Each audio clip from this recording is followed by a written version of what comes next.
és o meu tesouro, sim.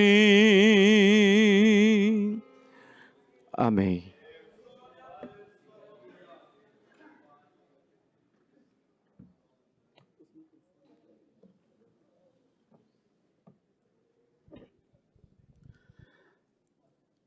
Eu saúdo os irmãos com a paz do nosso Senhor Jesus Cristo. Graças a Deus, estamos iniciando hoje mais uma nova série de lições. E a escola dominical como um todo não dava da gente perder nenhuma aula, né? A não ser que haja de fato um impedimento. Mas a lição, como já falei em escolas anteriores, né? A lição desse trimestre é necessário que todos, 100% dos crentes, né, conheçam pelo menos o mínimo sobre esse assunto, né? Para que todos nós saibamos exatamente por onde nós estamos caminhando, né? E à medida que a gente vai conhecendo, que a gente vai entendendo a palavra de Deus, a nossa comunhão, o nosso relacionamento com Deus se torna muito melhor e mais intenso. Eu digo uma coisa, eu luto para seguir a Deus. Tem gente que fala, não, ser crente é fácil, eu não acho difícil. Mas uma coisa que me ajudou bastante quando eu entendi o sacrifício de Cristo. Quando a gente entende o sacrifício de Cristo, isso aí te impulsiona a prosseguir, independente das circunstâncias. E às vezes tem irmãos que abandonam a fé pelo caminho exatamente por isso, porque está na igreja, mas ainda não entendeu qual é o significado disso, né? Não tem conhecimento do que é a salvação em Cristo.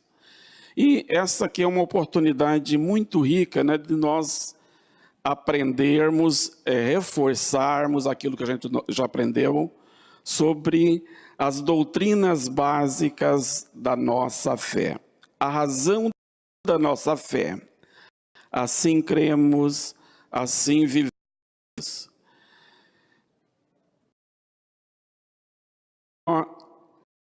Eu faço estimular a cada irmão a participar da escola dominical. E o meu pedido a todos nós: convide mais um irmão, estimule mais um irmão, para que ele também estude, para que ele frequente a escola dominical e junto conosco aprenda. Alguém fala assim, não, mas eu leio a minha lição em casa.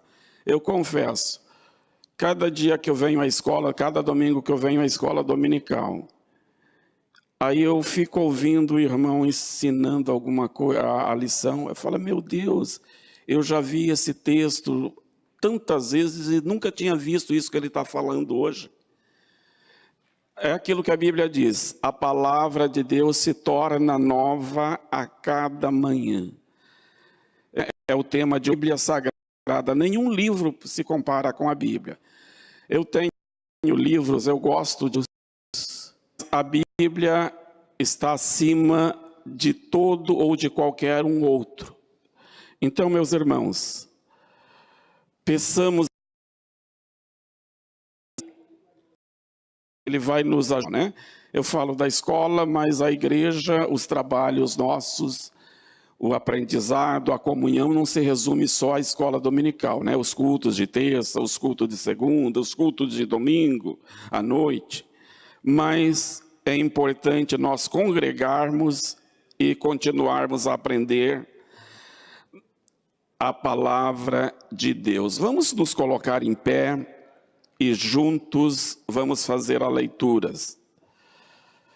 Só um aviso, no final eu vou estar repetindo, depois da escola, a irmã Marcelina, eu vou falar irmã Marcelina, alguém não vai saber quem que é, né? mas eu posso falar irmã Pomba, né? Irmã Pomba todos nós conhecemos, né? Ela fez uns bolos de arroz muito gostoso para a classe classe de adolescentes, agora esqueci se é Mensageiros do Reis ou Vencedores por Cristo. Adolescentes. Eles estarão vendendo esses bolinhos após a escola dominical. Comprando, vocês não vão estar ajudando a irmã Pomba, que essa é uma oferta que ela fez para a classe, para eles angariarem fundo para as atividades extraclasses que eles estarão desenvolvendo. Então, no final, ali ao lado, os adolescentes estarão vendendo. E quem demorar muito vai ficar sem, tá bom?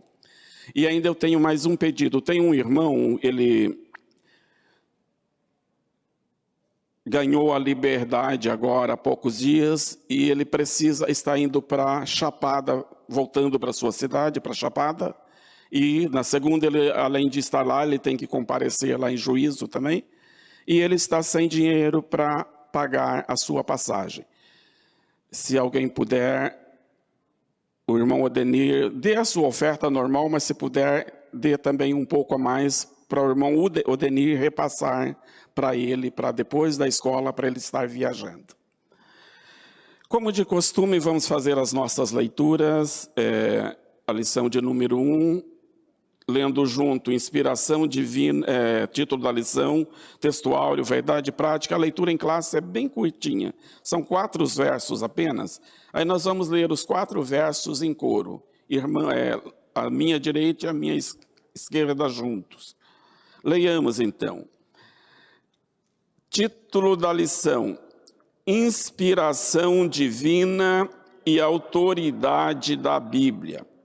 Textuário, porque a profecia nunca foi produzida por vontade de homem algum, mas os homens santos de Deus falaram inspirados pelo Espírito Santo.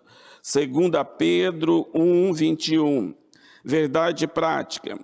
Cremos na inspiração divina, verbal e plenária da Bíblia Sagrada, única regra infalível de fé e prática para a vida e o caráter cristão. Leiamos juntos, então, 2 Timóteo, capítulo 3, versos 14 a 17.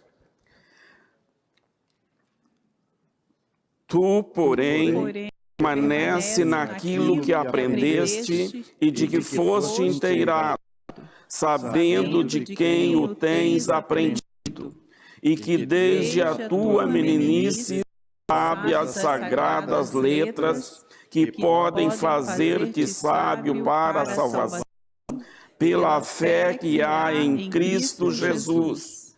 Toda a escritura divina e inspirada é proveitosa para ensinar, para redarguir, para corrigir, para instruir em justiça, para que o homem de Deus seja perfeito e perfeitamente instruído para toda boa obra. Amém. Nós vamos orar com o pastor Ananias. Ele vai estar pedindo nesta primeira aula uma bênção especial na vida de cada um de nós. E para que o Senhor Deus, durante esse trimestre, inspire e seja com cada um dos professores que estarão ministrando e conosco os alunos que estaremos aprendendo. Depois, logo após, o evangelista Gesiel Costa estará ministrando. Saúdo a todos com a paz do Senhor. Vamos orar para que esse trimestre fique gravado em nossos corações, na nossa mente, que a nossa vida seja mudada através desta lição. A Bíblia muda o caráter do homem, a Bíblia ensina o caminho que deve andar. Esse hino último que foi cantado foi uma inspiração também, falando da Bíblia. Eu peço oração esta igreja, por mim e minha esposa. Estamos também caminhando, querendo chegar no céu. É o objetivo da igreja, é o céu. Irmãos? Não é que este mundo não somos daqui. Nós temos um destino a seguir, o céu. E estas lições, elas nos trazem uma exortação para nós, irmãos. Não vamos perder o nosso tempo. Não vamos perder a nossa coroa. Apocalipse diz, guarda o que tens. O que é que você tem? A palavra de Deus, para que você não perca a sua coroa. Amém? Oremos, soberano Deus, glorioso Pai, no eterno e glorioso nome de Jesus, o teu Filho amado. Te adoramos, Senhor, pois estamos na tua presença nesta manhã, nesta primeira aula desse trimestre, meu Senhor. Inspira aqueles que vão falar, porque a tua palavra é inspirada, mas fala o coração, Senhor, da igreja, de todos nós, que possamos, Senhor, ouvir a palavra, guardar em nossos corações, praticar, este ensino tão maravilhoso, Senhor. Senhor, abençoa os irmãos, abençoa os professores, abençoa o teu povo de uma maneira gloriosa, que eles tenham desejo de estar na tua presença com a vida santa, porque sem a santificação ninguém verá o Senhor. Senhor, eu te peço, usa o teu filho que vai ministrar nessa manhã. Senhor, como sempre, tem usado o teu servo, com muito temor, com muita humildade, Senhor, sabendo que está falando a palavra, que ela venha de encontro ao meu coração, ao coração dos irmãos. A mente de cada um seja aberta para que possamos, Senhor, realmente aprender e guardar esta palavra. Nós te pedimos em nome de Jesus. Amém.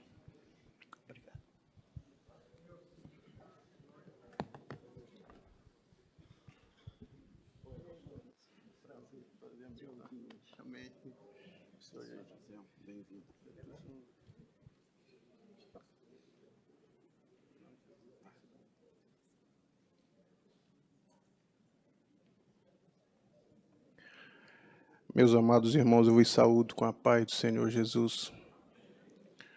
Me sinto mais uma vez feliz por estar aqui na Igreja Mãe, na sede, dando início a mais um trimestre da Palavra de Deus. Muito profundo. Não são assuntos rasos, né? Mas somos igrejas, as igrejas, eles têm muito as suas doutrinas basilares através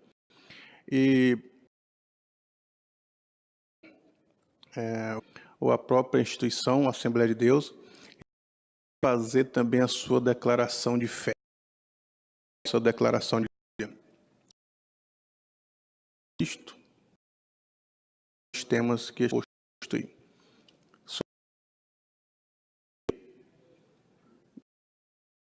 Modernidade, sobre a inspiração da Bíblia. Século I, século II, de entender a inspiração da Bíblia. Mas com a existencialismo, como nós vamos ver, inspirado ou não, se está a inspiração da Bíblia, a ontologia, né? O Espírito que são necessários. Séculos, mas Cristo disse, passarão os céus e a terra, mas a tua palavra não há onde passar. O tema da nossa lição fala inspiração divina e autoridade da Bíblia. Inspiração. A Bíblia é inspirada, mas o que é inspiração? No que significa esta palavra inspiração? O texto áureo, né, o texto de ouro que ocasionou todo o comentário, é 2 Pedro 1:21. Porque a profecia nunca foi produzida por vontade de homem algum, mas os homens santos de Deus falaram inspirados pelo Espírito Santo de Deus. Em relação à inspiração, é o que Paulo escreve a Timóteo: toda a Escritura é divinamente inspirada, proveitosa para instruir, para redarguir. Então, essa palavra inspiração, ela aparece nesse primeiro momento, nesse sentido. Mas o que é, né, inspiração? A lição, ela vai dizer, eu não vou estar lendo, irmãos, a lição, porque pressupõe-se que os irmãos fizeram a leitura semanal, né? Segunda-feira, terça, quarta, quinta, sexta, sábado, estudando a lição, e domingo a gente vem para o comentário, e se houver alguma dúvida, né, e se nós tivermos a altura de responder, poder responder os questionamentos. Mas antes de entrarmos no assunto propriamente dito, que é a inspiração da Bíblia, eu gostaria de fazer algumas ressalvas, bem breve, bem básica, sobre a composição da Bíblia. Eu acredito que todo cristão deveria, todo crente deveria ter isso em mente. Quando eu estava estudando sobre a disciplina de seitas e heresias, eu tive alguns encontros com mormons, com testemunho de Jeová, para poder entender no que eles creem, nas escrituras dele, a base de fé ou de regra dessas pessoas. E uma coisa que eu fiquei muito intrigante é que os mormons, principalmente os jovens mormons, eles passam 2 anos estudando ininterruptamente, sem remuneração, para aprender a sua doutrina. 2 anos. Então, eles sabem sobre o livro dos Mormons, que a gente vê nas catedrais dele aí, a Igreja de Jesus Cristo dos Santos dos Últimos Dias. Eles sabem os textos de memória, eles conhecem os versículos, capítulos, os assuntos, de frente para trás e de trás para frente. E às vezes eles escolhem até o país que quer fazer missão por 1 ano gratuito, sem remuneração, só com sustento. E aprendem as línguas para poder ir. E muitas vezes nós cristãos não sabemos nem a composição da Bíblia. E muitas vezes nós cristãos, com um tempo determinado de fé, nunca lemos a Bíblia inteira. Isso pode ocasionar uma ignorância, isso pode ocasionar heresias, ou de uma certa série de outras coisas. Isso me faz me lembrar dos doutores de teologia que a Igreja Católica possuía no século XVIII. Estudavam a teologia e a filosofia, mas a Bíblia eles esqueciam. Tinham doutores que eram doutor, mas nunca tinham lido a Bíblia inteira. E deixaram passar na peneira heresias, modismos, dogmas que são contrários às Escrituras. Os que não são extra-bíblicos são contra-bíblicos. E uma série de outras coisas. Isso por falta de conhecimento. Quando nós não conhecemos, nós ou inserimos ou não filtramos o que é de se aprender. Por isso que a composição da Bíblia, a partir da composição, é interessante. Eu nasci num lar evangélico, meu pai já era pastor, presidente no estado do Pará, e eu sempre gostei de viajar com ele, principalmente para as convenções, para a capital. Desde pequeno, não entrava, mas ficava na porta, ficava esperando terminar a plenária. E eu me lembro que a inscrição, isso na década de 80, ele ainda não era o pastor-presidente, mas ele estava com o seu pastor-presidente, chamado Raimundo Reis. E para fazer inscrição para a conversão, precisava preencher uma ficha. E eu, menino, fiquei ali na fila ouvindo o pastor Raimundo Reis dando seus dados. Seu nome, pastor Raimundo Reis. Pastor-presidente da onde? Do campo de Rurópolis, e etc. Idade, papapá. E o irmão que preenchia a ficha era um outro pastor da mesa e disse para ele: você gosta de ler, pastor? Ele disse: gosto de ler muito. Ele disse: você já leu a Bíblia toda? Aí ele: não, nunca li a Bíblia toda. Aí o pastor disse: mas então o que o meu pastor está lendo? Se você é um pastor para ensinar a Bíblia, não leu a Bíblia inteira e gosta de ler. E nisso meu pai estava já no segundo para vir. Ele também nunca tinha lido a Bíblia toda. Aí quando chegou a vez dele, o secretário perguntou todas as informações de novo e a pergunta: gosta de ler? Ele já tinha. que ele não tinha lido a Bíblia. Meu pastor vem, é um pastor, pega e nunca leu a Bíblia inteira. Então, aquilo ficou marcado para mim e para ele também, que a partir daquilo ele leu a Bíblia diversas vezes, né? Mais de 10, 20 vezes depois dessa reprimenda. Isso serviu para mim também. E para nós, cristãos, né? Se toda a Escritura é inspirada, por que eu não leio ela toda? Se toda a Escritura tem uma inspiração de Deus para a nossa vida, para a nossa prática, para a nossa regra de fé, por que não conhecê-la? Então vamos começar das coisas básicas, da composição da Bíblia. A Bíblia é um dos livros mais antigos, porém um dos livros mais lidos. Ainda há pouco eu estava pesquisando, continua sendo best-seller de vendas e best-seller de traduções, ainda continua. O livro mais vendido. E o que me impressiona é que ele continua sendo o livro mais atual. Pelos esses milênios compostos, há mais de 16 séculos, ela está pronta, atualiza com a linguagem, irmãos, como a Bíblia. É negado às bibliotecas, às pesquisas, e a Bíblia continua ainda o livro mais produzido, mais vendido. É produto do mundo oriental, isso é certeza, foi no Oriente, mas que mudou o Ocidente, ela transforma o mundo ocidental. O poder da palavra de Deus inspirada transforma o mundo ocidental. A palavra Bíblia, você não encontra essa palavra inserida na Bíblia, a não ser na capa. Mas ela é uma palavra de origem latina, Bíblia, de origem latina, que é detrimento da palavra Bíblia de origem grega, que era biblos, né? No grego é biblos, coleção de livros, que é uma referência à casca do papiro, do século XI no Egito, século XI a.C. Não existia o papel como nós temos. Né? A escrita ela tem uma média de mais ou menos 3.500 anos antes de Cristo, a sua existência. Ela não surge assim de repente no papel. Né? As composições, primeiro eram as argilas, né? Tabuinhas de argila que escreviam nela, ponhava no forno e guardava essas tabuinhas. Depois o papiro, que é a casca da cana do papiro. Tirava aquela casca como se tira a casca do milho, sem a textura da casca do milho, óbvio.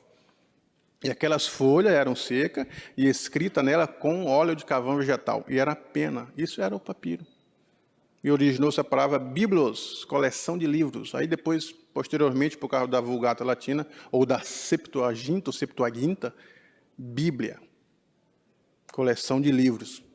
Então nós temos isso aí. O Antigo Testamento, ele foi preservado pelos judeus, mais ou menos, 1000 anos antes de Cristo.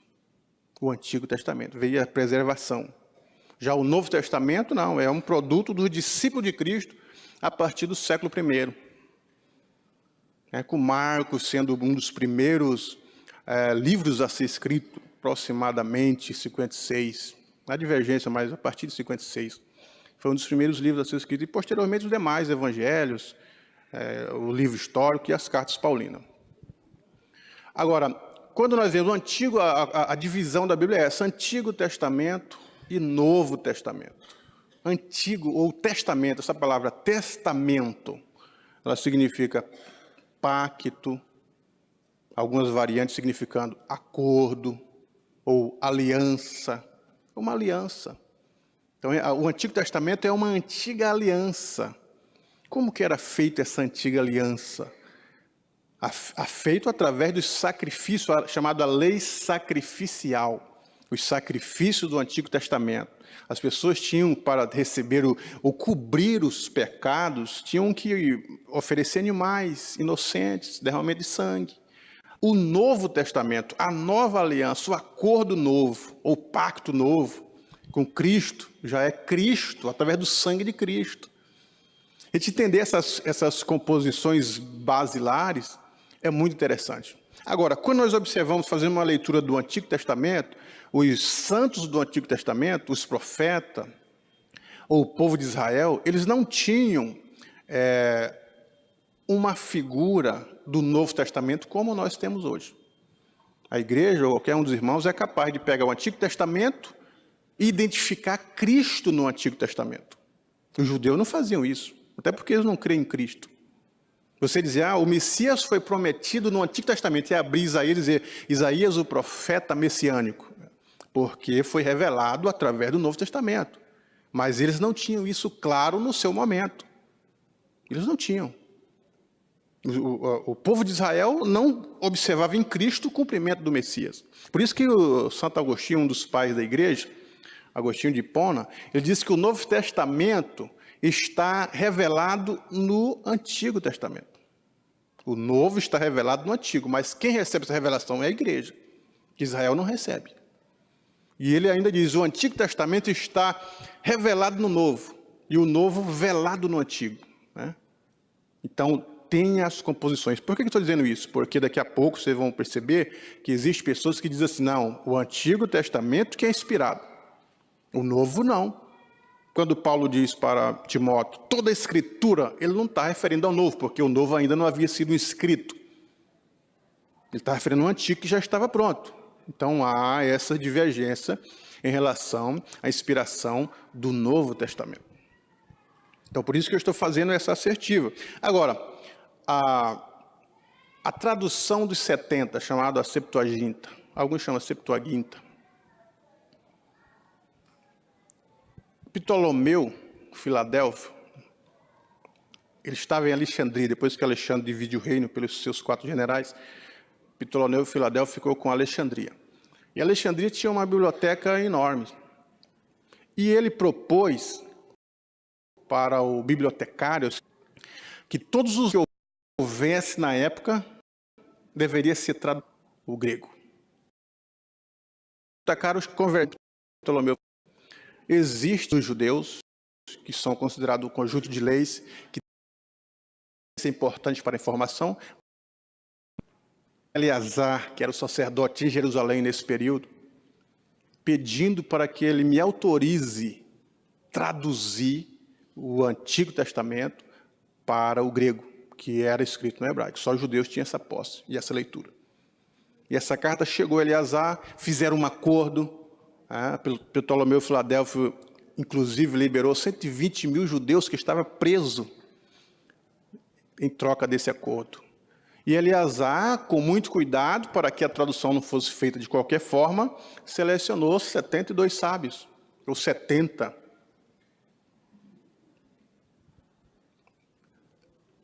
Dividiu as tribos, pegou um pouco de cada um, para que eles fizessem essa tradução, que conheciam o hebraico e o grego. Então foi feita a tradução do hebraico, do Antigo Testamento hebraico, para o Novo. E isso, irmãos, facilitou. Isso foi uma obra divina, porque eles viviam num período lendo ou falando o grego. O grego era conhecido, a língua mais divulgada, mais conhecida, como é o inglês hoje. Né? Tudo é inglês. Não é a língua mais falada, não é o inglês, mas mais conhecida é o inglês. Então, naquela época era o grego, naquele momento.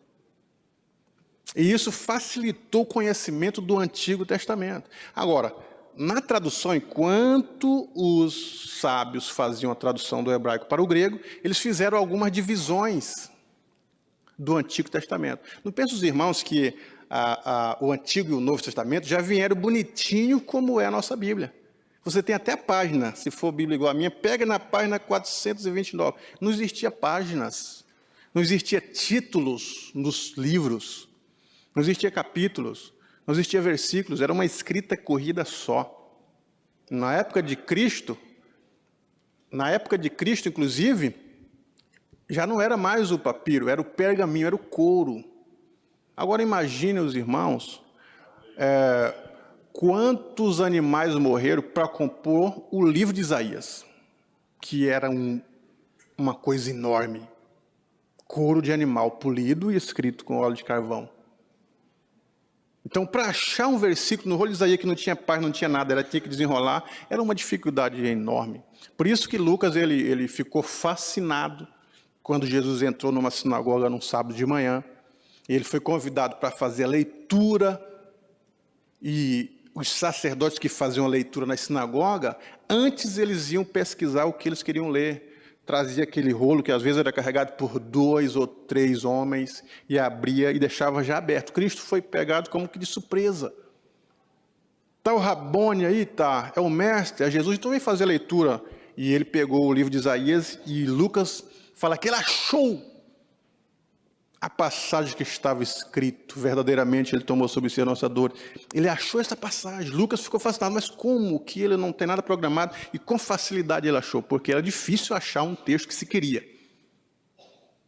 Então, na Septuaginta, eles já foram melhorando o manuseio da palavra de Deus. Já dividiram já em grupos os livros da Bíblia. Por exemplo, dividiram em livro da lei, que a gente chama de Pentateuco. Penta é 5, teuco, livro, 5 livros. Gênesis, Êxodo, Levítico, Número, Deuteronômio, chamado livro da lei.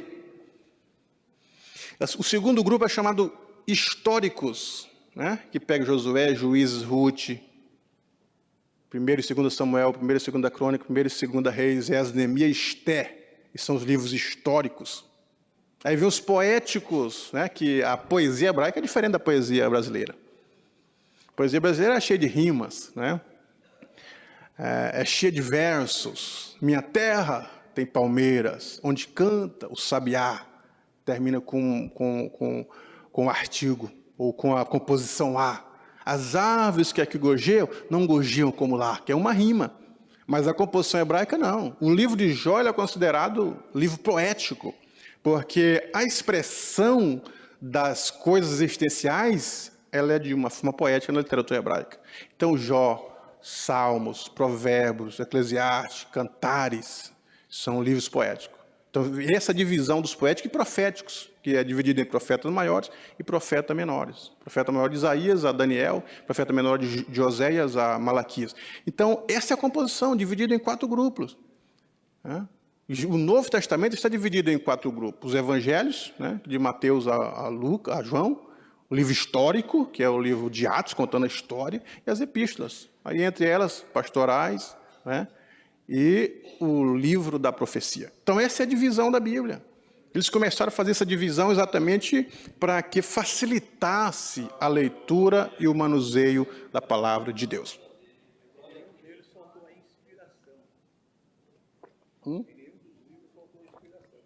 A Meudinha está contribuindo aqui, diz que nenhum dos livros faltou a inspiração. Sim, sim. Vamos falar sobre agora esse sopro, né? Esse sopro de Deus. A Bíblia judaica, por sua vez, os judeus adotaram essa divisão, né? A partir da Septuaginta. Só que eles dividem ela em 3. Né? Que na época de Cristo, ele vai citar dessa forma a lei, que é a Torá, os profetas e os escritos. A lei é o livro da lei mesmo, os 5 primeiros livros. Os profetas, dividido entre os profetas e o profeta menor. Essa é a composição. Agora, faltava um só, títulos e versículos. Isso já foi depois da Septuaginta. Isso já é recente, né? Tem um professor da Universidade de Paris, e depois ele foi professor da Universidade de Cantuária também. Ele dividiu a Bíblia em capítulos. Isso no ano de 1227, depois de Cristo. Vamos dividir os capítulos. Agora, mesmo assim, dividido em capítulos, o texto era grande. Qual parte do capítulo? Não sei. Procura aí. E tem capítulos que é enorme da Bíblia, principalmente Salmo 119. Né? Então, outro impressor parisiense resolveu o manuseio Robert de Stephen Langton. Foi 1550 de Cristo. Então ele dividiu a Bíblia também. Para a gente entender, a partir daqui, inspirada. Então ela diz isso, né? E inspiração da Bíblia. A Bíblia hoje vai falar, a lição hoje fala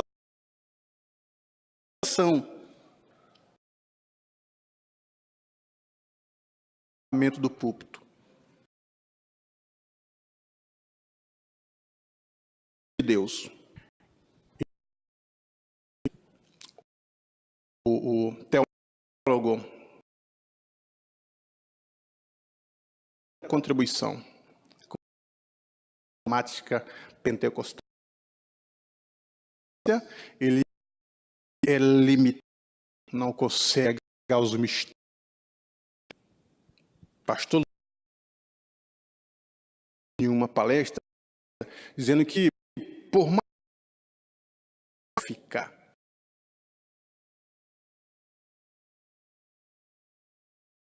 homem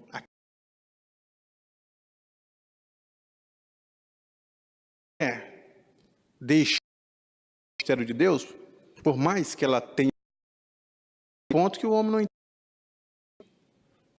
as coisas de espirituais, porque espirituais são reveladas por Deus. Então, irmãos, a Bíblia ela é o único livro abordagem sobre os apóstolos, fala um pouquinho sobre os irmãos, buscando, fazendo caridade, subindo as escadas de Roma de joelhos, em busca do quê? De conhecimento, de santidade, de revelação. Mas na biblioteca, ele estudando a Bíblia, ele chega em Romanos, o justo pela sua fé viverá. Mas que justo! Que justo! Era o enigma dele. Se a própria Bíblia, em Romanos 3:23, não há um justo, não há sequer nenhum, não há quem entenda, não há quem busque a Deus, porque todos pecaram. Por que então, se ele fala o justo pela sua fé viverá? Porque Romanos 3:24 fala sendo gratuitamente justificado pela graça. A graça de Deus justifica o homem dizendo você é justo, para entender inclusive a Bíblia. Romanos 5:1 fala, sendo pois justificado pela fé, temos paz com Deus por nosso Senhor Jesus Cristo. A fé justifica o homem. E aquilo levou ele a dizer, não, eu quero crer. Eu quero essa fé salvífica para ser justificado e não ficar dependendo de penitência. E ele diz, enquanto ele pensava assim, o versículo caiu bem no coração dele, de Romanos 5, 8 e 9. Cristo nos amou sendo nós ainda pecadores. Imagine agora, sendo justificado pelo seu sangue. Como que é que ele ama os que são justificados, né? E ele se tornou uma potência na mão de Deus por causa da inspiração da Bíblia que ele lia e que tocou o coração dele. A inspiração é usada uma única vez, a lição coloca aqui o texto como telpneuston, né? Eu estava falando da revelação, né? Desculpe, deixa eu voltar ao texto. Estou falando da revelação e a iluminação, para depois falar da inspiração. A iluminação o que é iluminação? Se alguém está no escuro e outro tem uma lanterna, ele vai focar no caminho e vai ver o que está pela frente. Isso é iluminação. É compreender o caminho. O que é iluminação? É você ter as verdades claras. E eu disse que, falando ainda de... Deus é que busca o homem. Porque o Filho do Homem veio buscar e veio salvar o que se havia perdido. Não é o homem que acha Deus. O homem está perdido. A lição é falar desse contexto, eu não sei qual a lição, mas vai falar pecaminosidade humana, capítulo 6, depravação total, cegueira espiritual. Paulo diz, o Deus desse século cegou o entendimento dos incrédulos, para que não respondesse o evangelho da glória de Deus. Está cego, o homem está morto, em ofensas e pecados. Mas a Bíblia fala que Deus enviou o seu Filho. Foi Deus é quem busca o homem. Deus é quem acha o homem. Deus é que se revela ao homem. Deus é que se manifesta ao homem e deixa a sua palavra para que o homem entenda os mistérios da graça de Deus. Agora, Deus ele não se revela de uma vez por todas ao homem. Ele não se revela pronto e acabado. Todos os mistérios de Deus nós sabemos. Não sabemos. Porque a mente humana, ela é muito pequena para compreender a transcendência. É pequena demais para compreender a transcendência. Nós guardamos algumas coisas e logo esquecemos outras. Mas a infinidade da grandeza de Deus, a mente humana... Então Deus vai se revelando paulatinamente. Os santos do Antigo Testamento, meu irmão, eles não sabiam tanto quanto os santos do Novo. Por exemplo, sobre o futuro. Quem que revelou alguma coisa? Daniel é considerado o Apocalipse do Antigo Testamento.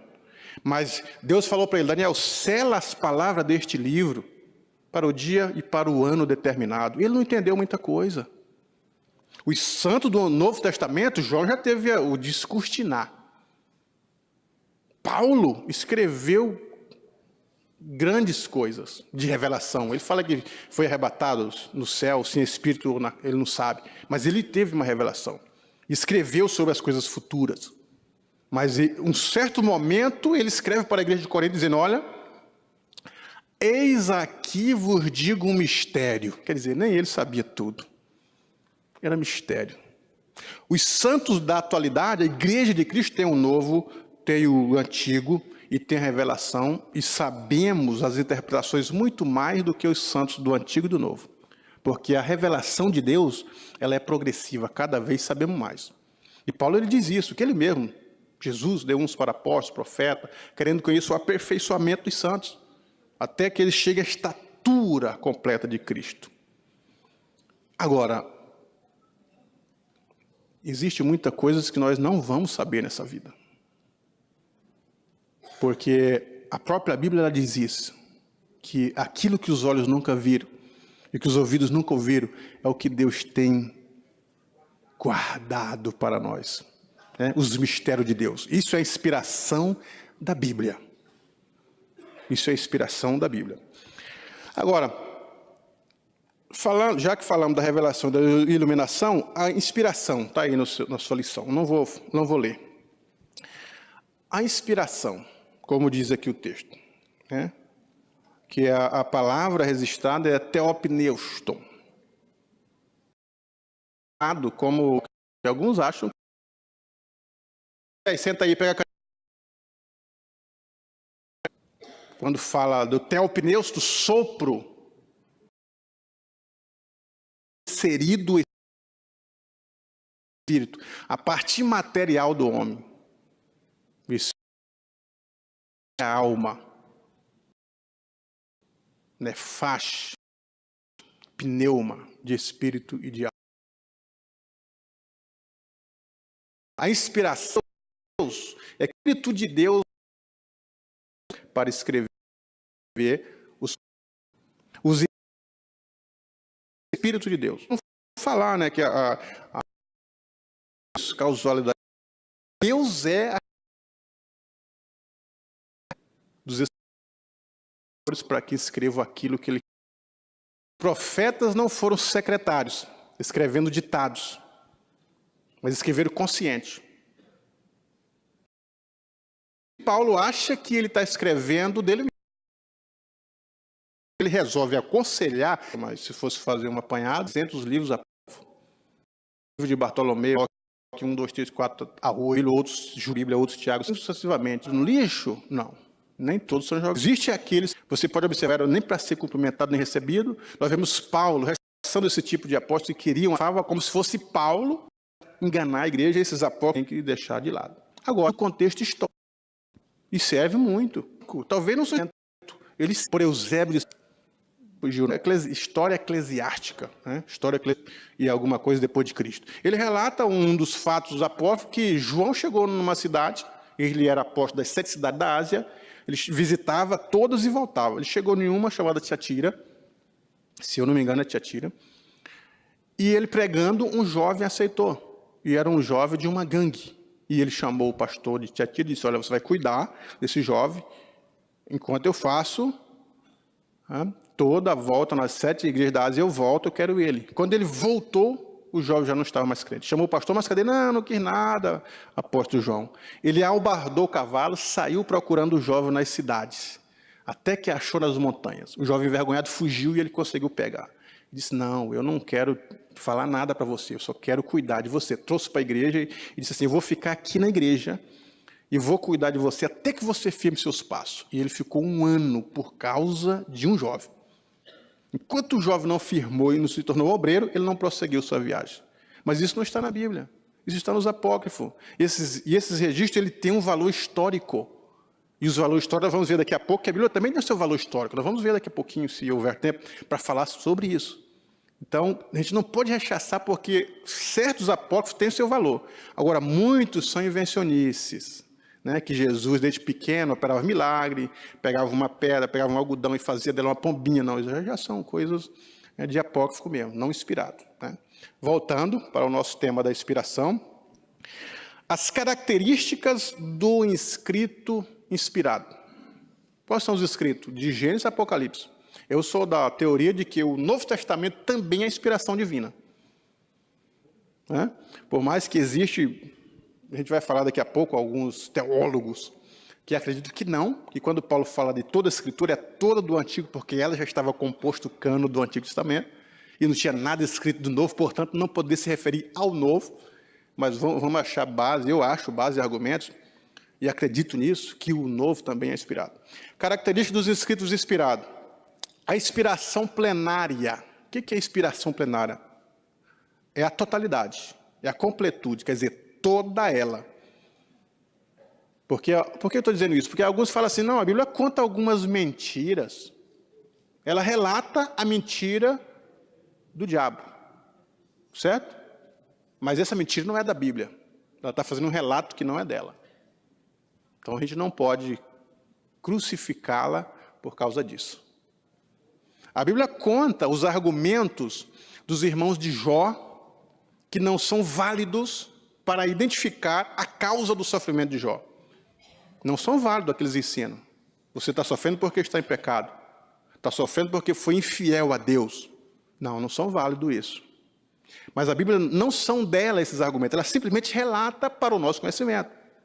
Mas agora, naquilo que ela ensina, naquilo que ela prima, naquilo que ela determina, a inspiração é completa, é total. Por isso que é chamado de inspiração plenária. Toda a Escritura, ela é inspirada. Por isso a inspiração plenária. A inspiração implica inerrância, que é uma outra questão que os críticos da Bíblia querem identificar. A inerrância, a contrariedade, né? Normandista e defensores da Bíblia do mundo, né, debatendo com os maiores filósofos, chamados de autógrafos, esses eram inspirados e sem erros. As cópias desses documentos são esconteiras. Copiou, e a falha humana é evidente. Quando eu estava estudando sobre os achados do mar, ciência que estuda fósseis antigos, da antiguidade, nunca achamos nada referente a esse tal do livro. Isso era documentado no jornal, hein? Nunca achamos nada na arqueologia que nem que seja de leve. Mas na arqueologia, no escavamento, em volta do Mar Morto, acho que em 1988, eles acharam um vaso de argila enorme, intacto. Os arqueólogos abriram o vaso de argila, tinha um rolo de pergaminho de couro, escrito pelo profeta Isaías. Uma cópia, né? Era uma cópia do livro do profeta Isaías. Aí eles falaram, agora nós vamos pegar os cristãos. Pegaram esse livro, levaram para o laboratório para pesquisar através do carbono 14 de que época que ele era. Eles disseram que aquele livro era 700 anos antes de Cristo. Eu falei, agora nós vamos comparar com a Bíblia, se está correto ou não. E o tempo pesquisando frase por frase. Sabe o que eles acharam de erro de um escrito desse livro para a Bíblia atual? Alguns colchetes e alguns parênteses. Algumas palavras estavam entre colchete, que não tinha no original, e algumas palavras estavam entre parênteses, que no original tinha e na Bíblia não tinha. E eles se calaram. Ficaram quietinhos. Você entendeu? Então, a inspiração da inerrância nos originais não tem. Se Deus inspirou os homens, Deus não induz ninguém a qualquer tipo de erro, inclusive da escrita. Agora, é suscetível que nas cópias alguém possa ter. E há alguma, é explicável as contradições que é achado através das cópias. É explicável. Alguns capítulos estão fora de lugar. Isso não implica inspiração, né? Não implica na inspiração. A inspiração gera autoridade na vida do cara, irmão, é isso. A Bíblia diz, podemos pela verdade. Eu fui lido quando eu entrava na faculdade, filosofia, sociologia, história, que os professores eram céticos e queriam questionar a autoridade da Bíblia, a veracidade da Bíblia. Eles, às vezes, ficavam reprimidos, sem argumento, lógico que o indivíduo com a alta crítica, mas quando nós passamos a analisar de uma forma clara, irmãos, olha, não tem nada que possa destruir a Bíblia, como diz o teólogo. A Bíblia é indestrutível. Se você pegar ela e for argumentar com a filosofia, ela sai ganhando. Se for pegar ela e for querer argumentar mesmo com a sociologia, qualquer outro tipo de crítica, nós saímos ganhando, porque a verdade ela prevalece em toda ocasião. Não existe ninguém, né, para querer desfazer de uma verdade bíblica. Essa é uma autoridade que nós temos, a autoridade da Bíblia, que as demais não têm. Agora eu queria falar um pouquinho sobre as evidências da inspiração da Bíblia. Já que estamos falando da inspiração, ainda nesse contexto, que é o tema da aula de hoje, a evidência da autoridade que se autoconfirma. A própria Bíblia, ela se autoconfirma. Isso no Antigo Testamento. Os profetas sempre ele fala assim, quando vão escrever, assim diz o Senhor. Não é isso? Isso comprova que quem está falando aquelas palavras é o Senhor através do profeta. Ou então quando ele diz assim, veio a minha palavra do Senhor, lembra? Está comprovando a veracidade do profeta, ou do escrito do profeta. Então, a evidência da autoridade da Bíblia, ela se autoconfirma. A própria Bíblia, ela revela que é a palavra de Deus. Jesus Cristo falando agora no Novo Testamento, em João 14, 23. Ele diz assim, falando para a multidão, se alguém me ama, guardará a minha palavra. E falei, meu Pai o amará, e viremos para ele, a Trindade. Falar, viremos a Trindade, na lição ali. E faremos, plural, nele morada. Então, na pessoa do Espírito Santo, mora na nossa vida o Pai e o Filho. Mas tem que amar a palavra. Então, se a palavra é do Senhor, ela é inspirada. Essa é a diferença entre a palavra filosófica do homem, entre a mente pensante do homem, entre a curiosidade humana, a inteligência do homem e a palavra de Deus. Ela vai sempre prevalecer. Por quê? Porque o homem é a criatura e Deus é o Criador. A Bíblia fala, o homem está embaixo e Deus está nos céus. A Bíblia fala que o homem é falível e Deus é soberano. Sabe todas as coisas, tudo está patente aos seus olhos, passado, presente e futuro estão como se estivesse agora. E o homem está falido e limitado a uma fenda chamada tempo. Não sabemos o que vai acontecer daqui a uma hora na cidade ou no mundo ou na sua vida. Não conseguimos voltar meia hora do passado e dar uma arrumada em nada. Mas Deus ele está acima do tempo, meu irmão. Essa é a diferença entre a palavra do Senhor, que ele fala aos profetas, e a nossa inteligência. É a diferença. A evidência do testemunho do Espírito Santo, as evidências da inspiração. O próprio Espírito Santo, ele afirma que a Bíblia é a palavra de Deus. Pedro diz isso, né? 2 Pedro 1, capítulo 20 e 21. O Espírito testifica. O Espírito revela. O Espírito dá autoridade da Bíblia para Deus. A gente vê essas evidências da capacidade. Essa aqui é a que eu acho mais interessante e que foi a que eu levei na proposta da aula de filosofia. A evidência da capacidade transformadora da Bíblia. A professora dizia assim, os evangélicos, eu na sala de aula, na época de universitário, os evangélicos são um atraso para a sociedade. Contra o aborto. Contra tudo, contra a vida livre. Não pode fumar, não pode beber, não pode... A Bíblia é um livro retrógrado, limitado a um livro antigo, que nada tem para agregar para a sociedade. Ela dizia e esbravejava. E no final ela diz assim, não acredito que tem algum evangélico, alguém que crê na Bíblia. Tem? E alguns dos meus colegas levantou a mão assim meio tímido, e eu falei assim, Não, você não. Inteligente, tira nota boa, e tão bobo para acreditar nisso.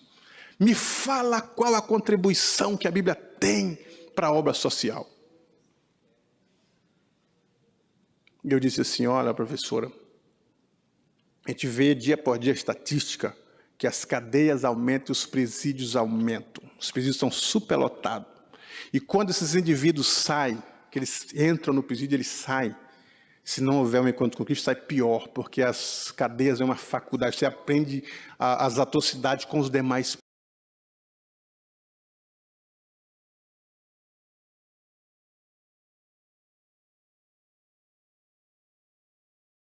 preso. Você não vê uma mudança na sociedade com os presídios. Você não vê uma mudança com os psicólogos.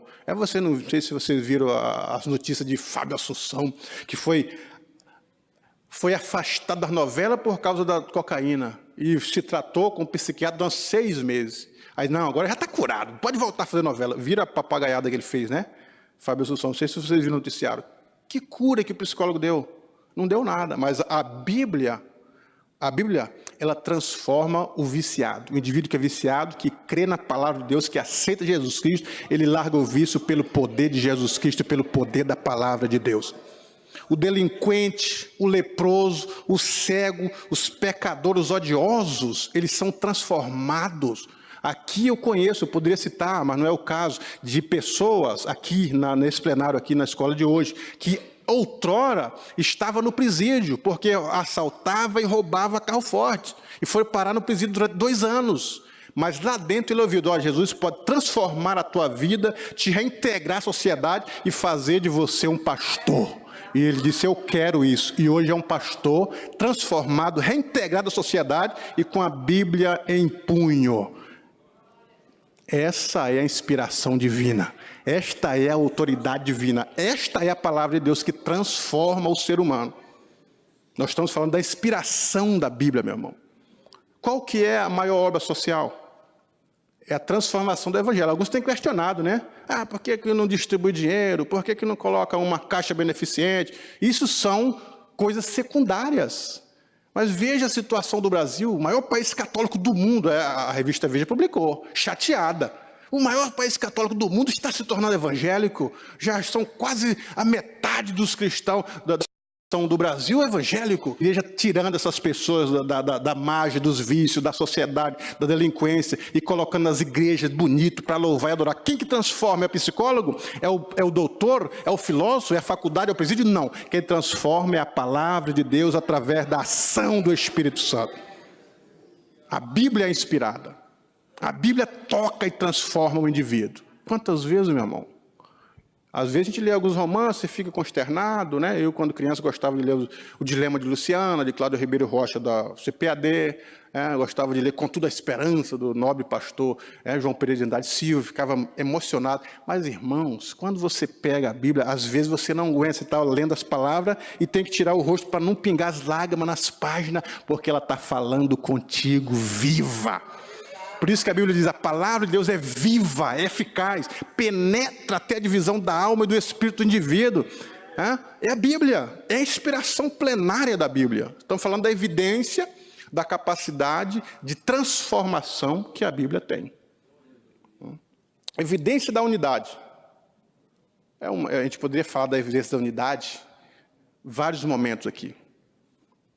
Por exemplo, se eu pegasse todos vocês e disse assim, cada um escreve uma página no Word, digita uma página, ou escreve uma página de papel, um assunto. Pegaria todos os assuntos, vocês acham que todos os assuntos ia estar uma sequência? Ia estar num assunto igual? Nunca. Não ia estar. Mas os autores da Bíblia eram mais de 40, entre eles pastores, boieiros, reis, sacerdotes, profetas, e diversas outras profissões. E eles escreveram, às vezes, sem conhecer o outro, distante. O mundo não era globalizado como é hoje. Aconteceu nos Estados Unidos, você está vendo aqui, ao vivo, no celular. Não era globalizado, meu irmão. E eles, distantes, sem se conhecer, morreram e, às vezes, escreveram o assunto igual. Às vezes, até versículo igual. Como isso é possível? Isso é chamado de a unidade da Bíblia. Ela está em torno de um assunto só. Qual que é o assunto da Bíblia? Cristo. O tema central da Bíblia de Gênesis e Apocalipse, ele é o Cristo. Ele é o centro dos escritos das leis. Ele é o centro dos escritos históricos. Ele é o centro dos escritos proféticos. Cristo é o centro dos escritos dos evangelhos, do livro histórico, das cartas de Paulo. Cristo é o centro do Apocalipse. Cristo é tão central que ele morre entre dois ladrões. No meio, é tão central que com a situação de Cristo, a história ficou dividida antes e depois de Cristo. Tão central que ele fala assim, onde estiver 2 ou 3, estou reunido no meio dele. Cristo é o centro da nossa vida. Contribuição.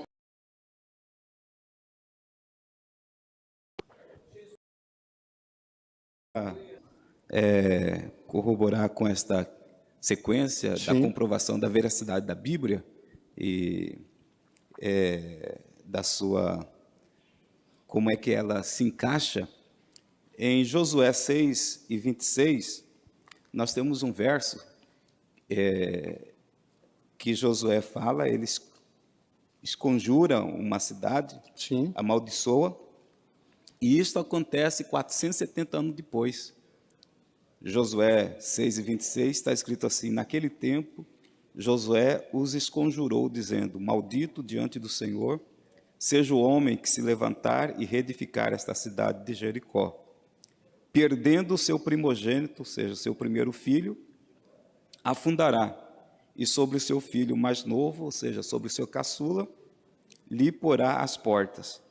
E em 1 Reis 16:34, 470 anos depois disto, se cumpre exatamente o que ele falou, e lá diz, segundo a palavra dita por Josué. Por Josué, correto. A inspiração, isso é chamado a inspiração, a evidência da profecia. Quando fala da evidência da inspiração, nós estamos falando da evidência da profecia bíblica. Por exemplo, o pastor está falando ali que foi falada a palavra de Deus e ela foi cumprida. Isso era muito comum no povo de Israel no período mosaico. Porque Deuteronômio dizia isso, o profeta que profetizar e não se cumprir, esse profeta tem que ser considerado como falso. Então, todos os profetas eles eram observados por essa lente, o cumprimento da profecia.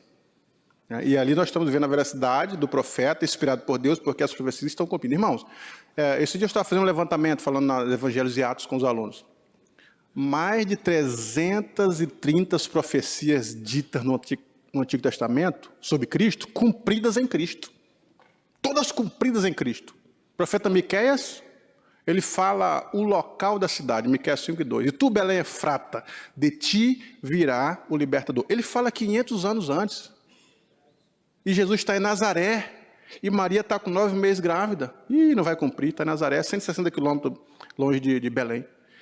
Deus faz um reboliço, no capítulo 2 de Lucas. O imperador Augusto nomeia um censo, tem que ser em Belém. Por que não em Jerusalém? Porque a profecia era para cumprir em Belém. E lá vai Maria andando. Naquela noite ela teve a luz. Cumpriu a profecia de Miqueias.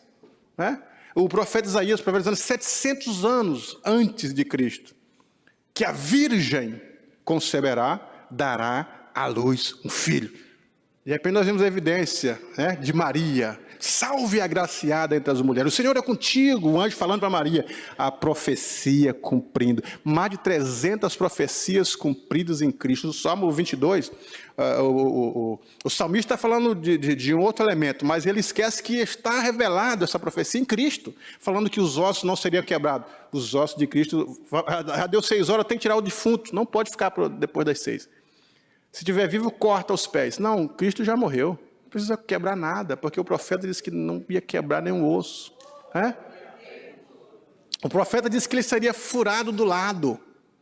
Aí então certifica de que ele está morto. Aí o indivíduo colocou a lança, furou o lado de Cristo, saiu água e sangue. Não, está morto. Cumpriu outra profecia. Então, mais de 300 profecias cumpridas só em Cristo. Então não resta dúvida de que nas demais profecias, Se mais de 8 mil profecias estão cumpridas na atualidade, por que duvidar das que ele profetiza para o futuro? Então nós cremos nisso aí. Evidências baseadas na história, evidência da inspiração baseada na história. Tem um pastor americano chamado Erwin Lutzer, que ele fala sobre a inspiração da Bíblia. E ele diz assim, que Donald Wiseman, ele era um arqueólogo. Então ele pegou a Bíblia e disse assim, vamos conferir todos os locais na geografia bíblica que a Bíblia cita. E nas escavações, durante esses longos anos, ele achou mais de 25 locais que a Bíblia fala e que estão lá. A diferença entre a Bíblia e o livro dos Mormons é que eles não conseguem comprovar a cidade que eles citam lá. Não conseguem comprovar a raça que eles citam lá. Não sei se vocês já leram o livro dos Mormons. Não conseguem comprovar nada na história. E tudo que a Bíblia fala, a arqueologia, eu estou falando que a arqueologia achou mais de 25 mil lugares que a Bíblia diz. Inclusive, a Bíblia foi o primeiro livro a falar dos hititas. Aí dizer, nunca ouvimos falar nisso. Isso é invenção da Bíblia. Nas escavações, acharam restos, fósseis antigos que falavam dos hititas, dos cassitas. Aí eles ficaram pianinho, como diz o outro. Porque isso eles não colocam na página principal do jornal. Para dizer, não, a Bíblia está certa, achamos evidência na arqueologia que os hititas existem. Isso eles não divulgam. Mas a Bíblia continua, ela não tem que provar nada. Você só tem que abrir a mente e ela vai transformar a sua vida. Evidência da profecia. Vamos falar, vamos ouvir os alunos. Microfone para o nosso amigo ali.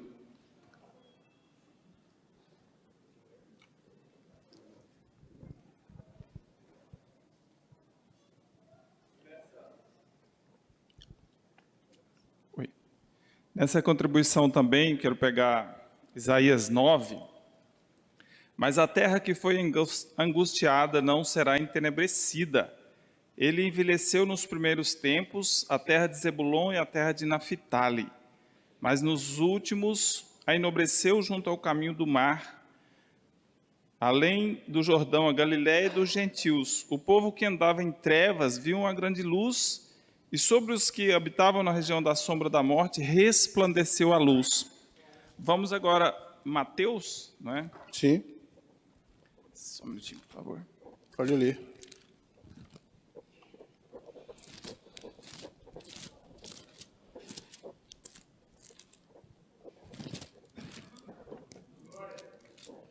Jesus, porém, Mateus 4:12.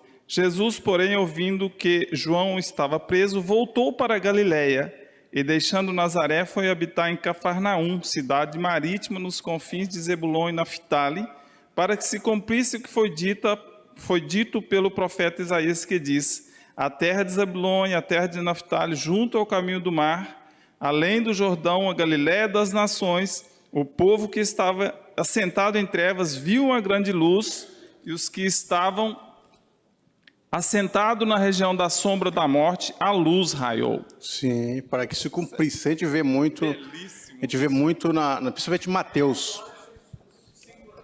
Sim, principalmente em Mateus a gente vê as profecias cumpridas na sequência. Isso aconteceu para que, conforme disse o profeta. Isso cumpriu conforme disse a profecia. E a gente vê em Mateus quase inteiros cumprimentos das profecias em Jesus, na vida de Jesus, na ocasião de Jesus, o cumprimento da Bíblia como prova da veracidade da palavra e da inspiração divina.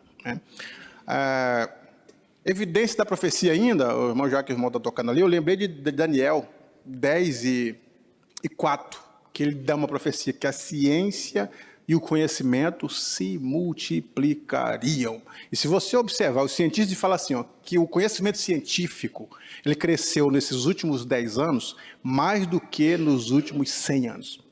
Isso é verdade, irmão. Você compra um celular agora, amanhã já está retrógrado. Já nasceu outro que, só falta voar nele. Então a ciência, a velocidade que está a tecnologia, a ciência, o conhecimento. Uma aula de hoje mesmo, na época de Samuel Nastron, que foi um dos primeiros que instituiu as lições bíblicas, a escola bíblica no Brasil. Naquela época a lição eram 3 trimestres numa lição só. E os irmãos demoravam para chegar, não tinha internet, para consultar tinha que esperar o pastor Samuel para explicar, para dar uma aula. Hoje, quando os irmãos vêm para a escola dominical, eles já leram a lição, já ouviram o vídeo, já viram a explicação, já buscaram na internet, já buscaram no grego, no hebraico, no latim, no aramaico. E se o professor bobear, eles colocam no bolso. Não é isso? Porque o conhecimento ele se expandiu. Ele está... Isso é um cumprimento daquilo que Daniel falou, né? Que Daniel falou. Então nós poderíamos falar da evidência da influência da Bíblia traduzida para mais de 1000 línguas. O pastor Ezequiel Soares, comentarista da lição, que é um hebraísta, e linguista do grego e do hebraico, ele fala que mais de 90% da população mundial já foram influenciada com a tradução da Bíblia.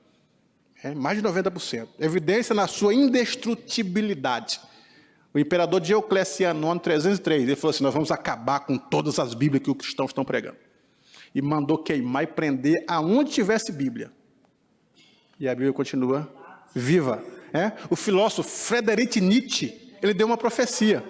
Só que a profecia não foi inspirada, foi dele mesmo, e a profecia do homem não tem valor algum. Ele falou assim, olha, daqui a 100 anos o cristianismo não existe e a Bíblia é uma falácia. Friedrich Nietzsche, filósofo, ateu, cético, contrário à Bíblia. 100 anos depois, a casa dele era uma sociedade bíblica para distribuição de Bíblia. E a Bíblia continua evidente.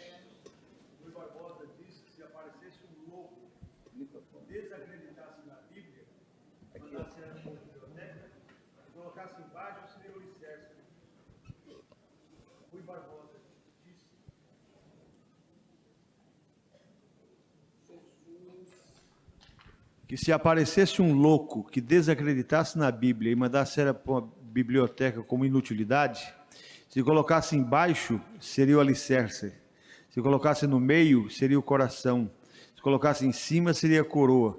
Porque foi, é e será o livro dos livros. Sim, o livro dos livros, Rui Barbosa. Muito bom lembrado esse dito do Rui Barbosa. Então, irmão, a evidência da integridade dos autores. Veja só. Tinha um jornalista do New York Times chamado Lee Strobel, Ele escreveu em defesa da fé cristã. Era um cético, não acreditava na Bíblia, mas ele começou a pesquisar, mas o que leva os discípulos a morrerem por essa fé? Alguma coisa tem. Ele foi pesquisar isso, Ele viu, Pedro morreu de cabeça para baixo, crucificado, não negou. Marcos morreu arrastado por cavalo selvagem nas ruas de Alexandria. Não negou, falando que Cristo é verdade, que a Bíblia é verdadeira. Tiago foi jogado do pináculo do templo e acabaram de matar ele a paulada. Não negou. Lucas morreu crucificado na Grécia, enforcado na Grécia. Outros flechados, como Mateus. E ele começou a pesquisar isso. O que leva os cristãos no terceiro século, segundo e terceiro século, ir para as jaulas dos leões, para o Coliseu Romano, ser crucificado nos postes, queimados, morrer afogado, milhares e milhares e milhares. Alguma coisa tem. O que era isso? A fé arraigada na vida do cristão, que aquele caminho é a verdade. Ninguém morre por aquilo que você não crê. Ninguém vai defender aquilo que não crê. Nós temos a certeza que a Bíblia é a palavra de Deus, estamos nesse caminho, e quem é fiel, ele morre fiel. Como Paulo, morre fiel, combati o bom combate, acabei a carreira, guardei a fé. E foi decapitado, mas morre fiel. Isso aí, irmãos, intriga. Porque a verdade, ela leva-nos a ficar firme, embasado na palavra de Deus. Poderíamos falar mais, mas não há tempo. Eu gostaria de falar da ortodoxia, não há tempo. Gostaria de falar sobre o modernismo, Nós temos alguns teólogos, como Karl Barth, Emil Brunner. Inclusive, os livros são vendidos nas livrarias. A gente não sabe disso, é bom que se diga para os irmãos. Toma cuidado com o teólogo Karl Barth. É bom demais o camarada. Mas quando fala na questão da autoridade da Bíblia, ele fala que a Bíblia só é inspirada quando você lê ela e se for tocado. Eu não concordo com esse tipo de situação. A Bíblia sempre é a Bíblia. Ou você creia ou não creia. Se as pessoas deixarem de crer em Deus, ele continua Deus independente. Gostaria de falar sobre Bultmann, que também é vendido e atual. Já foi, mas os livros continuam nas universidades, nas academias e falando da desmistificação do Evangelho. Os mitos que existem, o mito do paralítico de Betesda, ele desmistifica, fala que é mito. Irmãos, eu não quero falar sobre isso, vamos deixar para lá. Mas vamos falar da palavra de Deus que ela transforma, Vamos falar da fé sobre o Novo Testamento. Os discípulos estão falando isso, Paulo está dizendo isso, está dizendo para Timóteo, persiste em ler, pesquisa, creia, ensine isso. O próprio Senhor Jesus Cristo, quando comissionou os discípulos, fala, ide ensinar as nações, ensinando a guardar tudo o que vos tenho mandado, porque a palavra da verdade é ela que transforma. Vamos ouvir o pastor Gilberto. Saúde a todos com a paz do Senhor. É uma complementação aqui, irmão, em Jó 32, verso 8. Na verdade, há um espírito no homem, e a inspiração do Todo-Poderoso os faz entendidos. Sim. A inspiração do Todo-Poderoso nos faz entendidos. Depois vocês leiam com calma, quando chegar em casa, releiam. Eu sei que os irmãos são leitores, mas releiam o Salmo 119, que é o Salmo da excelência da palavra de Deus, né? O salmista, ele tem conselhos para os jovens, para os adultos, para as crianças, né? O próprio Senhor Jesus Cristo, o próprio Deus Jeová, falando a Moisés em Êxodo 3, ele fala sobre isso, né? Inculca isso nas crianças, essas palavras, Moisés, que hoje te ordeno, delas falarás aos teus filhos, assentado, levantando, andando, deitando pelo caminho, escreva na mão, escreva nos umbrais da porta, porque a palavra inspirada, ela conduz ao homem a um caminho cristão. A gente vê também no Salmo 119, o salmista dizendo assim, como purificará o jovem o seu caminho? E ele fala, observando conforme a tua palavra. A palavra é a que purifica, meu irmão. A palavra é que torna o homem perfeito, né? O salmista, quando ele estava em angústia, ele fala disso, que ele vai buscar a solução na palavra de Deus, né? Ele fala, se não fosse a tua palavra, a minha maior alegria, há muito que eu havia perecido na minha angústia. Mas na solidão que ele estava, na caverna de Adulão, a palavra dera um refrigério para ele. Por isso que ele dizia, para sempre, ó Senhor, permanecerá no céu a tua palavra. Enquanto ele estava na solidão da esposa, irmão, foi 13 anos longe da esposa, dos filhos, da mãe, do pai, da cidade, e no deserto, a angústia que assolava a vida de Davi, ela só era suplantada através da leitura e da promessa da palavra de Deus. Por isso que ele dizia assim, quão pura é a tua palavra, é mais pura do que o doce de Orfir. Quão doces são a tua palavra, mais doce do que o mel à minha boca. E ele vai falando da excelência da palavra de Deus, e que ele vai vencendo através das promessas de Deus, e crendo na palavra e na inspiração divina, e ele vence, se torna rei de Israel, e bem-sucedido. Amém, irmãos? Meu horário já foi, né, Jair? Eu queria até 11, mas o relógio está dizendo ali que já tem que parar, né? Então vamos ouvir só mais um irmão, a participação, a contribuição dele, já vou devolver a direção da escola. Senhor, irmãos. Para finalizar, né? Sim. João 21, versículo 25, diz assim, há, porém, ainda muitas outras coisas que Jesus fez, e se cada uma das quais fosse escrita, cuido que nem ainda o mundo todo poderia conter os livros que se escrevessem. Amém. Sim, muitas coisas. E ainda o João completa. E tudo que foram escritos, João diz isso, são para que vocês creiam que Jesus é o Filho de Deus, né? E ele ainda diz, Jesus falando para Tomé, Tomé, só porque me viste, crestes? Ele fala, bem-aventurados são os que não viram e creram. Felizes é a igreja que não viu, mas crê pela palavra. Alegre é a igreja que não esteve com Jesus, mas acredita na evidência da palavra de Jesus Cristo. Fique de pé, eu quero orar com você para encerrar a aula de hoje, que o Espírito Santo possa falar melhor ao seu coração. Senhor nosso Deus, nosso Pai, neste momento que falamos a Tua palavra com verdade para a Tua igreja, continue com essa chama ardendo em nossos corações pelo anseio da Tua palavra, pelo conhecimento da Tua palavra.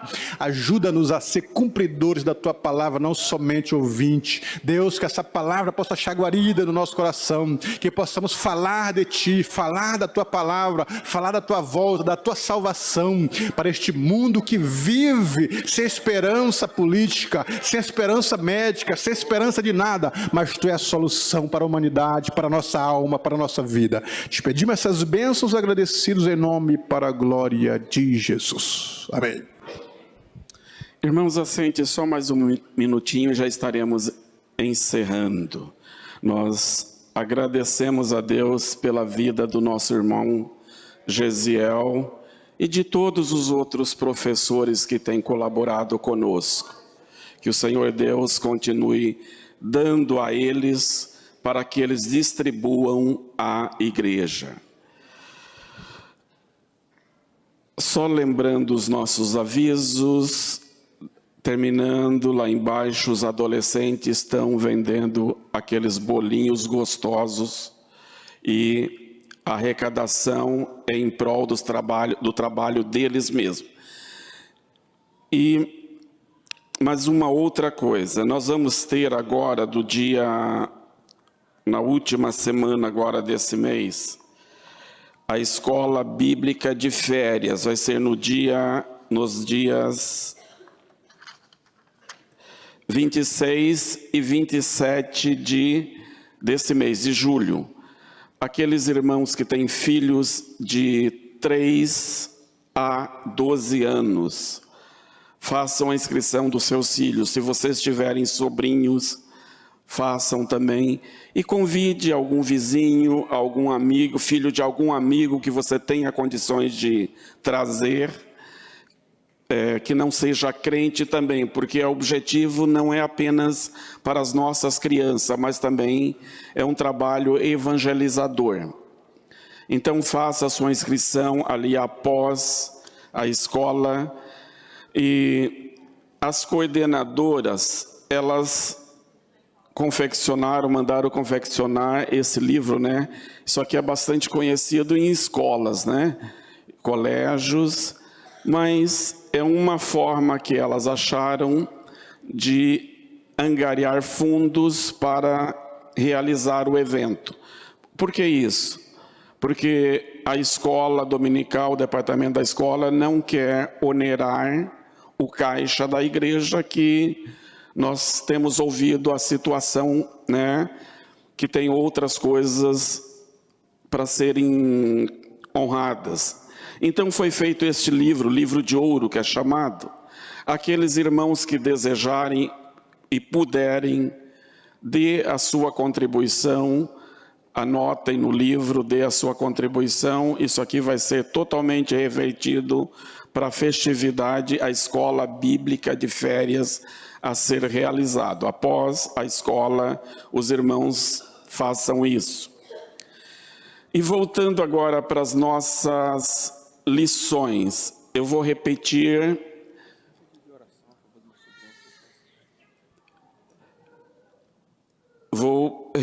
aquilo que eu já disse em outras escolas dominicais.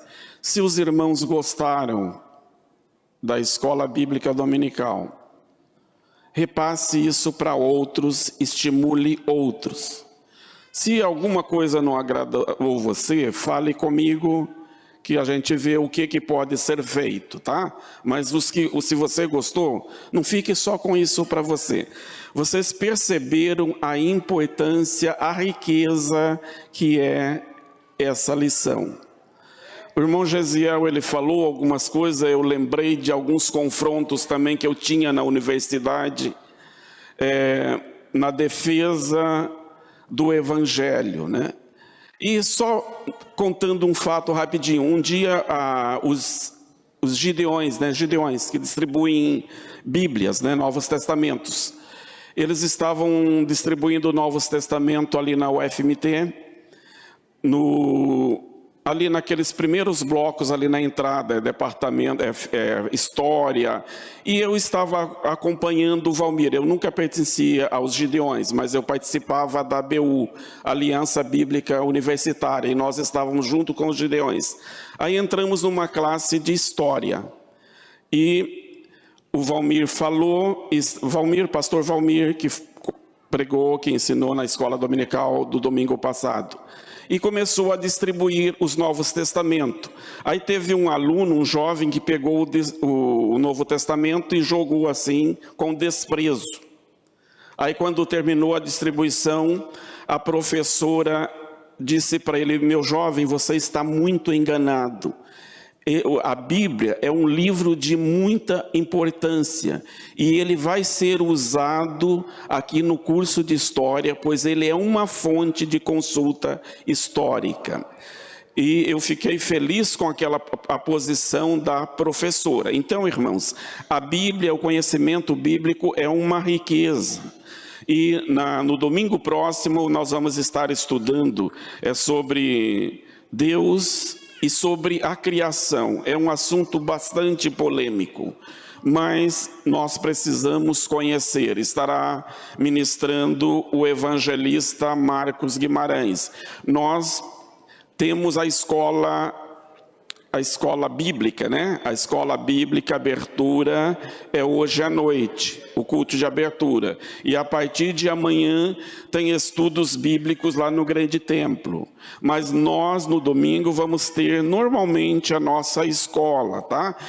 Se você tem liberdade, né, de estar aqui ou estar lá, mas é possível você vir aqui, assistir o primeiro período e terminando aqui vá para o grande templo, porque aí você terá mais um período lá no grande templo e ainda tem a tarde toda lá com estudo bíblico. Eu vou estar aqui e a minha recomendação que estejam aqui, porque isso aqui é um assunto sequencial e com certeza que você vai deixar de aprender se você não vai estar aqui. E a terceira aula, eu quero enfatizar, é sobre a Trindade. Tem gente que acha fácil.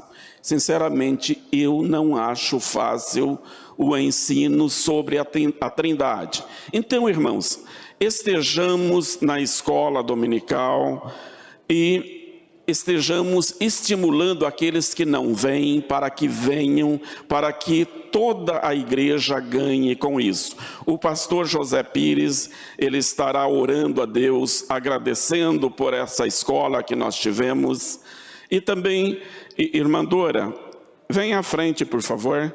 Irmã Dora, ele também estará orando em favor da irmã Dora, que está aniversariando hoje, e também o do irmão Jair, que está aniversariando hoje. A irmã Josane, professora Josane, ela aniversariou agora dia 30, quinta-feira, mas ela está lá na classe. E todos os demais irmãos aniversariantes também, se quiserem, venham à frente, que o pastor Pires estará orando, pedindo a Deus uma bênção especial sobre as nossas vidas. E aqui tem um pedido de oração em favor do jovem William, que sofreu um acidente e está em estado grave.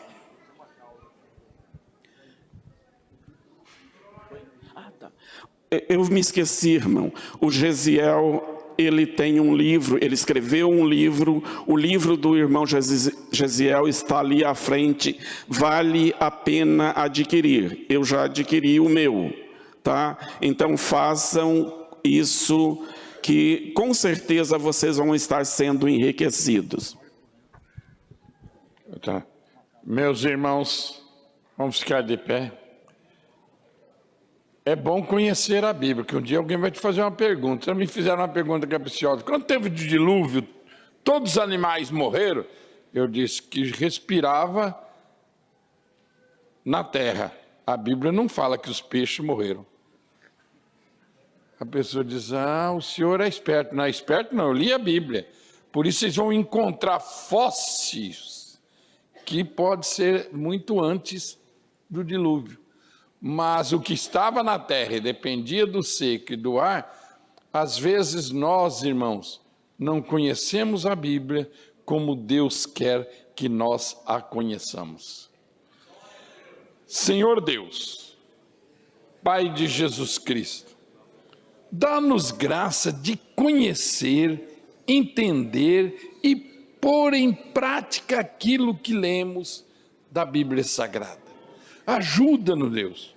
Nós somos homens e às vezes as nossas intenções, e às vezes nós queremos fazer e não conseguimos, e às vezes fazemos o que não queríamos.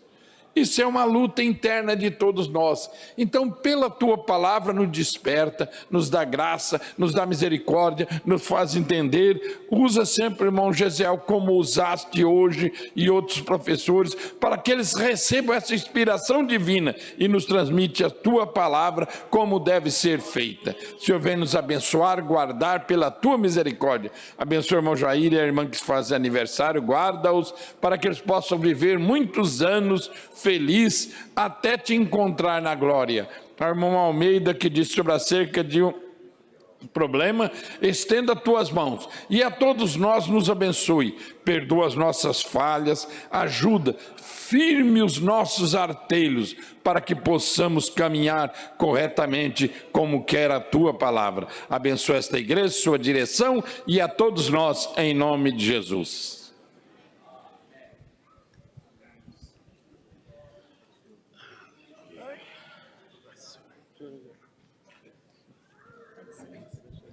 Engraçado, quando o pregador não diz, quando o pregador diz aqui para frente, a paz do Senhor, amém, eu falo, ele já falou, para que eu vou falar? Amém, quem tem que dizer é quem ouve.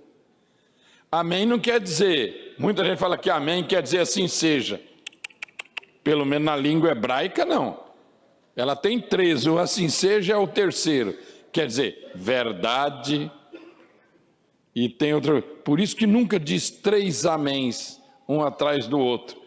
É proibido, se encontra na Bíblia 2. 3 não pode. Está vendo? Quando terminar uma oração, diga. E os irmãos pastores nunca digam, a paz do Senhor, amém. Não, a paz do Senhor, ponto. Quem diz amém é a congregação, você já fala tudo, se ora, profetiza, revela, então eu vou para casa que eu não preciso mais nada. Na escola dominical nós vamos aprendendo, falar isso fora da escola é bem verdade. Que vamos à bênção apostólica. Irmãos, eu espero um maior número, eu amo a Assembleia de Deus, e nós temos aqui, agora, em defesa da nossa fé. Vamos usar essa espada, vamos estar aqui, vamos estudar. Domingo é dia Domini, dia do Senhor. Então, desse dia para Deus, aprenda que o grande amor de Deus, a graça do seu Filho Jesus Cristo, que por nós morreu, e a comunhão do Espírito Santo, seja com todos vós.